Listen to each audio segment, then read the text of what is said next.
Josh Duggar today's shocking death. Her wife hospitalized. Hello guys, welcome back to my channel. For Duggar family latest news update. Please subscribe the channel and press the bell icon. The world woke up to heartbreaking news that sent shockwaves through the Duggar family community. Inside a federal prison in Texas, where Josh Duggar had been serving his sentence, a sudden medical emergency unfolded in the early hours of the morning. According to the internal report, Josh was found unresponsive inside his cell around 4:15 a.m. His cellmate alerted the guards, saying he had been struggling to breathe for hours. Despite immediate attempts by prison medical staff to revive him, Josh was officially pronounced dead before sunrise. When the news reached Arkansas, it shattered the Duggar household like never before.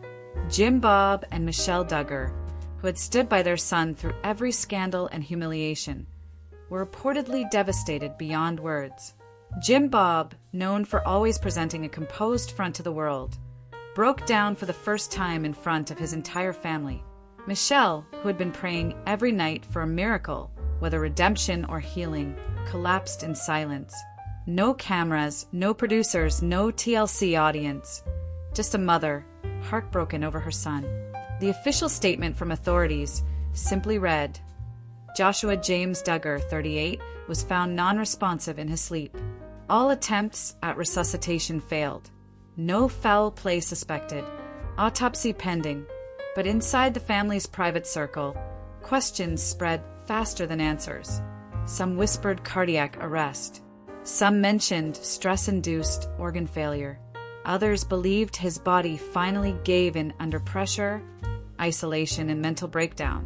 Anna Duggar received the news while at home preparing breakfast for her children. She had been struggling with anxiety and health issues for months, but no one had expected what happened next. According to close sources, the moment she was told of Josh's death, she fainted and hit her head badly on the kitchen floor. One of the older children called 911. She was rushed to Washington Regional Medical Center in critical condition, suffering from physical injury as well as emotional shock. Local reports later confirmed she was hospitalized for trauma, dehydration, and severe stress collapse. Their 7 children, left confused, scared, and surrounded by extended family, had no idea how to process what they had heard. Some were too young to fully understand death.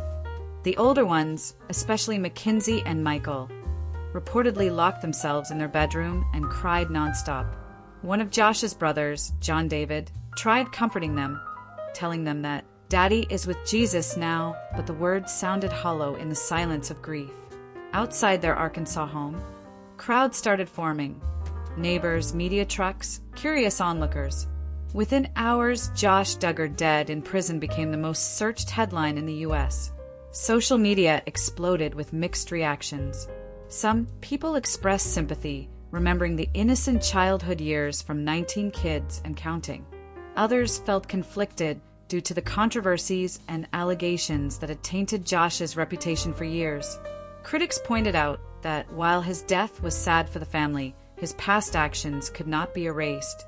Supporters, however, reminded everyone that he was still a father, brother, and son who deserved compassion in death. Back at the Duggar family home, tension rose among siblings. Jill and Jessa, who had publicly spoken out against certain actions in the past, stood silently apart from the main group. The family prayer session that evening was led by Jim Bob, his voice trembling as he said, Father, help us understand. Help us forgive. Help us mourn. Michelle cried through the entire prayer. Meanwhile, in prison, authorities launched an investigation to confirm the cause of death. Early reports suggested that Josh had shown signs of depression and possible refusal to eat in recent weeks. A correctional officer mentioned he was often seen sitting alone during meals, staring down, speaking very little.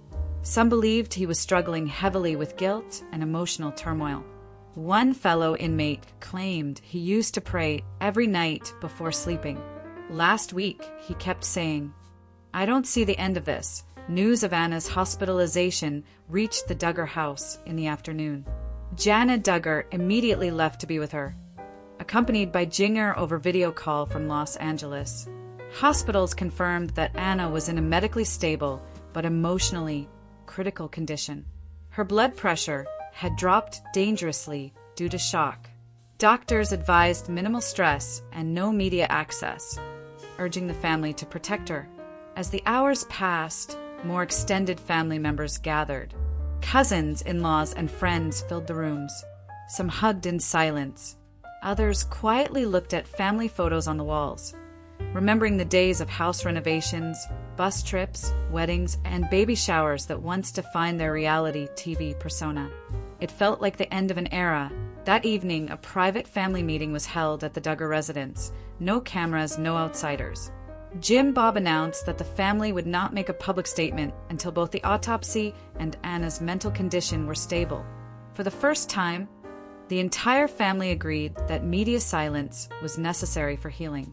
Later that night, Josiah Duggar reportedly walked outside alone and stayed in the driveway until early morning, staring into the dark.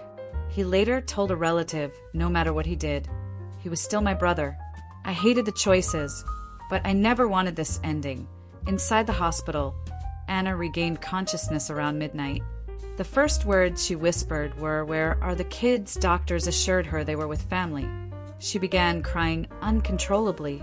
A nurse noted that she repeatedly said, "I should have done more, I should have helped him." Her condition worsened temporarily, and she was sedated to prevent further breakdown. The next morning, Duggar siblings were seen entering and exiting the hospital quietly. Security was increased after paparazzi attempted to sneak into the emergency wing. Michelle stayed home with younger grandkids, reading Bible verses and trying to maintain stability. Eventually, the official coroner's report was released. Josh Duggar died from a sudden cardiac failure caused by extreme stress and untreated health decline. It stated there was no evidence of self-harm or foul play. The family accepted the findings. A private farewell service was organized at a local funeral home. Only immediate family attended. The ceremony was filled with quiet tears. No television, no streaming, just grieving hearts. It was said that Michelle placed a small childhood photo of Josh beside him before the final closing of the casket. Anna, still fragile but discharged for a few hours under medical permission, sat beside the casket holding a handwritten letter. She did not read it aloud, but sources said it included words of forgiveness, heartbreak, and prayers for peace.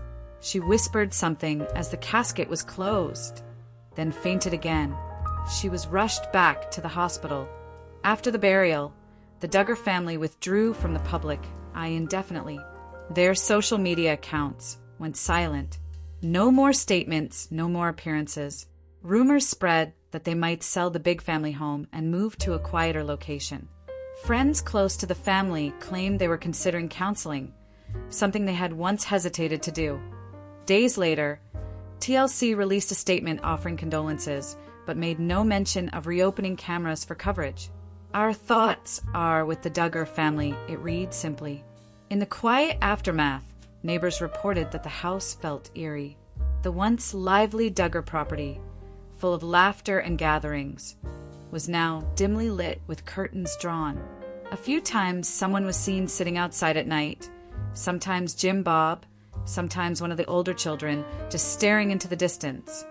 Anna remained in medical supervision for weeks. Her physical injuries healed quickly, but emotionally she struggled. She continued therapy sessions, focusing on acceptance, faith, and motherhood. Reports say she rarely spoke of Josh, except to say my children will know their father in the best way, not the headlines.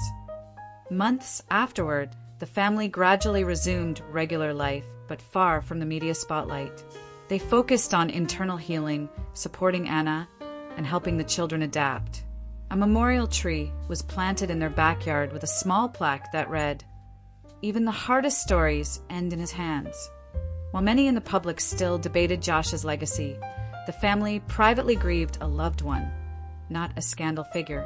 The story of his life ended in controversy, but for the Duggars, this final chapter was about loss, forgiveness, and moving forward. As Anna eventually appeared outside the hospital months later, She held her youngest child close and whispered softly, "We will be okay." She did not speak to the cameras, nor did she offer any statement. She simply walked to the car, eyes tired but steady, marking the beginning of a new chapter, a painful one, but still a chapter. For the Duggar family, this tragedy will forever remain one of the darkest times in their lives. A reminder that fame fades, mistakes remain, but faith, family, and healing are the only paths forward.